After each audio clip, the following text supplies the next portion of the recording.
I think it's really a good idea, a very important idea designed to make us get away from old premise of the big power games where an established power and an emerging power will end up finally in rivalry and competition. And the key to that is the principles that we agreed upon.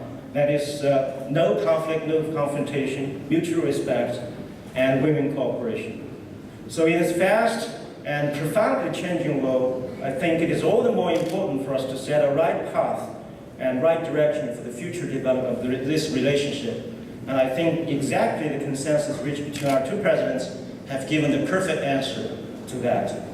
So I'm fully confident. It doesn't mean that in the future we will not have ups and downs in our relationship, we will not have differences, but I think by embarking on that path and by sticking firmly to those principles of mutual respect, strengthening cooperation, and managing our differences well, and dealing with the sensitive issues properly, we'll be able to overcome whatever difficulties lying ahead and forging our relationship, pushing our relationship forward.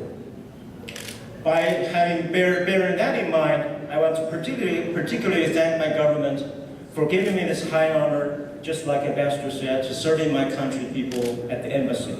I particularly want to thank Ambassador Che for his trust, for his support, and most importantly, for your guidance and leadership. I think without your guidance and leadership, the embassy could not have achieved so much. I have worked very pleasantly with the ambassador for the past 4 months.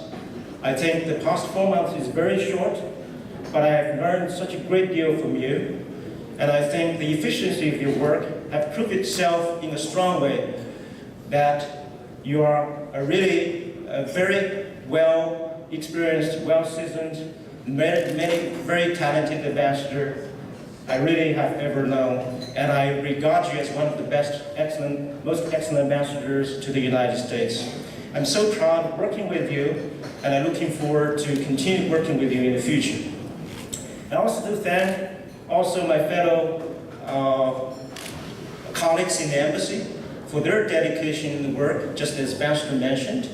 I think I've learned such a great deal from them, including Minister Lu Kang, Minister Li Jie, Minister He Ling, and many others. I think all of those work and dedication from you will continue to inspire me to make greater efforts in my future work.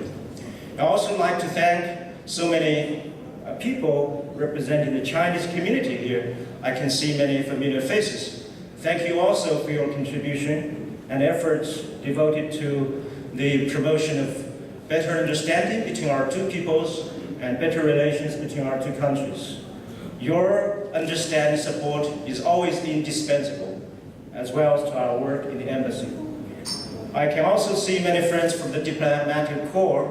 I very much cherish the friendship we have built up and renewed here during my service in the past 3 years. Looking forward to see you again, somewhere maybe in Beijing or elsewhere in the world. Lastly, but not leastly, I also want to sincerely thank so many American friends present here tonight. I have received so much help, so much assistance from you.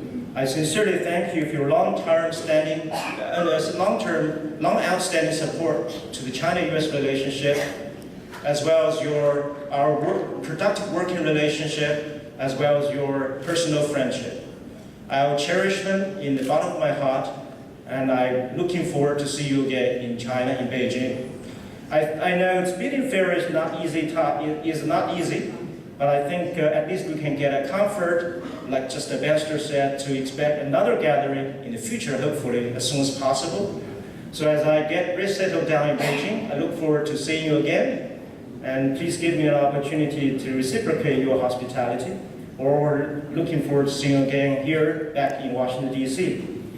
Finally, I would like to cite a poem from an ancient Chinese poet who said that if you have a friend afar who knows your heart, the distance can't keep us apart.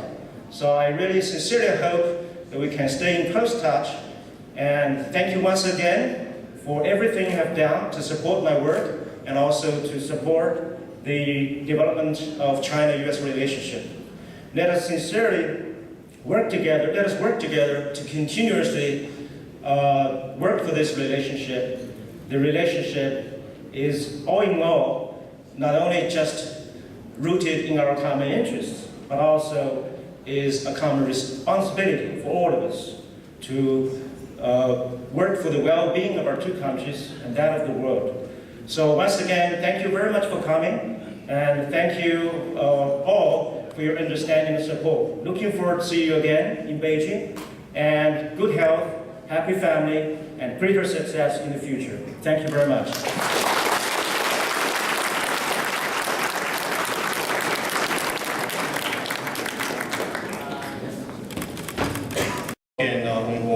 My name is Kim Moy, and I'm the Deputy Assistant Secretary of State for East Asia and Pacific Affairs, responsible for China, Mongolia, Taiwan. And I'm going to do something that my colleagues will all tell you is quite dangerous, and that is I will try to speak off the cuff and a little bit personally, because I have known Mr. Deng, as Ambassador Cui noted earlier.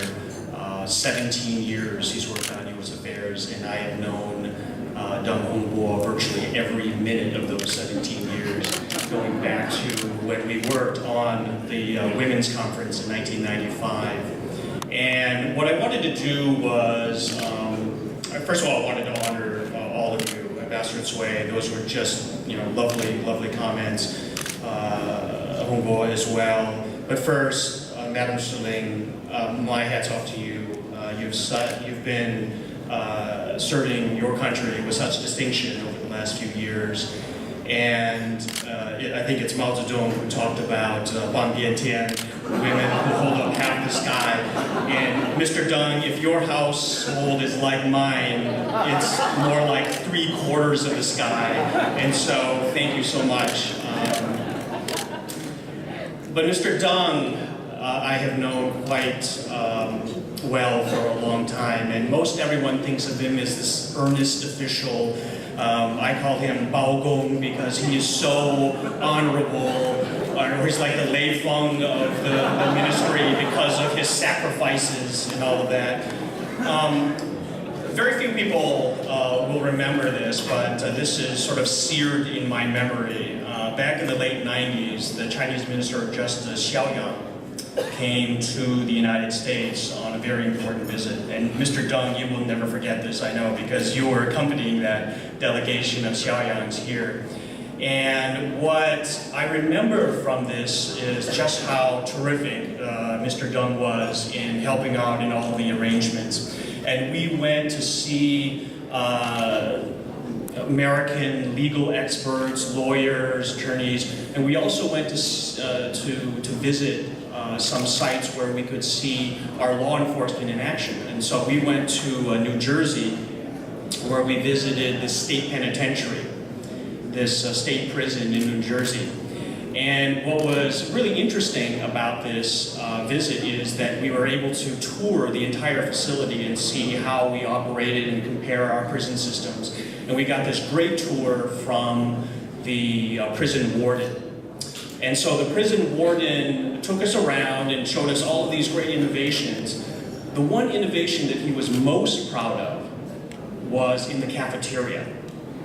And so he took us, I don't know if Mr. Dunn, you remember this, but he took us to this cafeteria.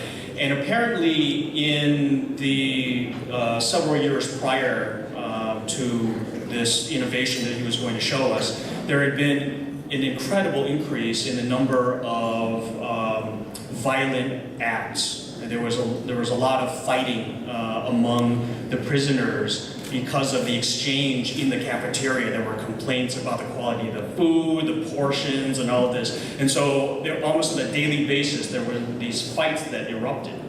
Well, what the warden told us was very interesting. He thought to himself, how am I going to end all of these fights?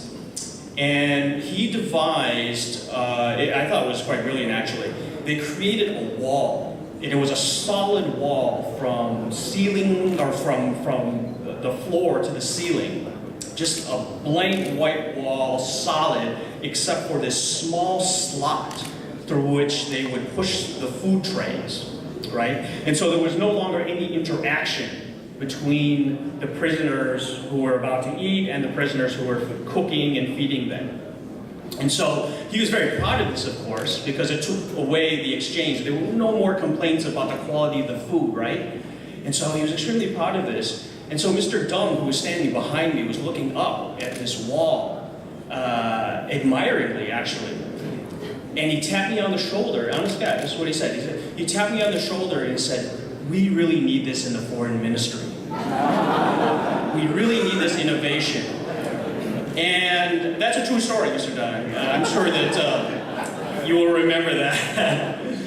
Really, it is very personal for me, your departure. It is a moment of sadness for me because we have worked so well, and I just don't know if there will be anyone left in the embassy who will take my calls on Friday night, at 9 or 10 p.m. You have been such a mainstay, such a pillar of strength for the embassy. You have served your country with distinction, and we want to thank you because you have been of great assistance to us in our efforts to forge a strong relationship between our countries. You are indeed one of the Chinese ministry's foremost experts on U.S.-China relations. And we will come to you for advice when we go to Beijing, and we hope to see you again in the future. So with that said, on behalf of the State Department and all of your friends here, thank you so much, Mr. Deng. You have been so terrific for this relationship. We wish you all the best when you go back to Beijing. And 再见, we will see you again. Thank you so much.